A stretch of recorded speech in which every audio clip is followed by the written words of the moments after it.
the Russia investigation. Former Trump campaign official George Papadopoulos was reportedly approached by a U.S. intel agent during the 2016 election cycle. This is according to a new report in the New York Times. Papadopoulos commenting on the encounter with Fox News' Tucker Carlson last night. She was very suggestive, as you could understand. Younger, very flirtatious, and I right away understood that this wasn't a Cambridge assistant. And, she barely spoke English. She was very flirty and was trying to do two things.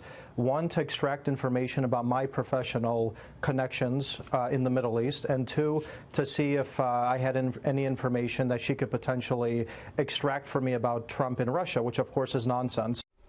A new CNN poll shows the majority of Americans, 69%, want Congress to look into the origins of the investigation into Russia's meddling into the 2016 election. Joining me now, former U.S. Attorney and Avenue Strategies partner, Bud Cummins. Again, when I read this New York Times report yesterday, the timing of it, we know why all of this is starting to come out. It's ahead of the Inspector General's report, Horowitz's report, coming out in May or June, and also with the Attorney General, Bill Barr, now bearing down on the investigators, investigating the investigators. So just how many spies did the FBI run at the Trump campaign, quite frankly? Spying's the word, and they can play word games all they want. It's spying. The question is whether it was authorized legally or wisely and ethically, and I don't think it's going to pass muster on most of those tests. But where do you think this goes? Because there are, again, here's what, when I sit back and hear the Democrats, again, changing the narrative, there was no conspiracy, there was no cooperation based on the Mueller report by the Trump campaign with Russia. So now it's about obstruction. But why don't the Democrats want to get to the bottom of this, what the basis, the predicate for the initial investigation and the spying? Because, again, if it happened to a Republican, it could happen to a Democrat. Well, it's good. They don't want to get there because it's going to point fingers at them.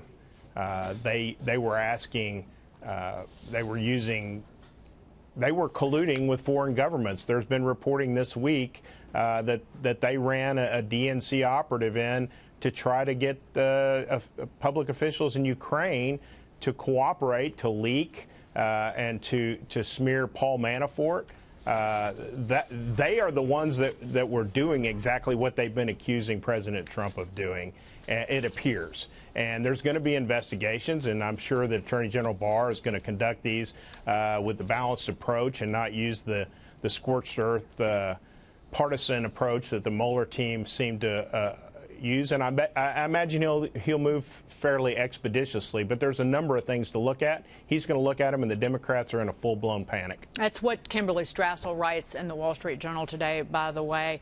But here's a quote from her editorial. Do not underestimate how many powerful people in Washington have something to lose from Bill Barr's probe, among them former and current leaders of the law enforcement and intelligence communities, the Democratic Party poobahs who paid a foreign national, Christopher Steele, to collect information from Russians and deliver it to the FBI, government officials who misuse their positions to target a presidential campaign, the leakers, the media. More than reputations are at risk. Revelations could lead to lawsuits, formal disciplinary actions, lost jobs, and even criminal prosecution.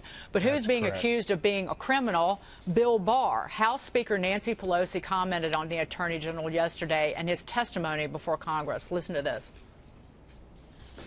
He lied to Congress. As the Attorney General of the United States of America was not telling the truth to the Congress of the United States. That's a crime. Well, what are the Democrats up to with Bill Barr? Again, they're trying to shut down this investigation or smear him to the point that any conclusions from the investigation into the investigators can have mud thrown at them? Yeah, I mean, there's obviously, if you look at all the statements that members of Congress, Democrat members of Congress made coming out of hearings in the last 2 days, every one of them used the word credibility. It's obvious that they've got talking points.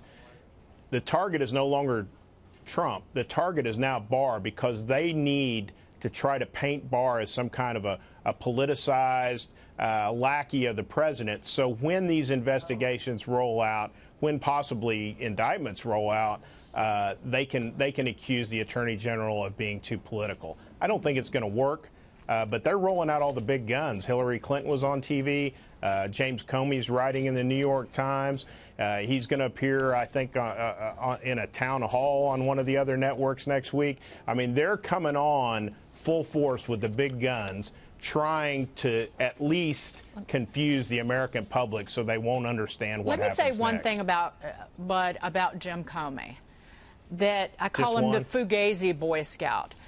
He denies knowing that the Christopher Steele dossier, which now is largely discredited, even based on the Mueller report, that he didn't know that the DNC and the Hillary Clinton campaign paid for the dossier to be put together, which was used to spy on a member, Carter Page, a member of the Trump campaign.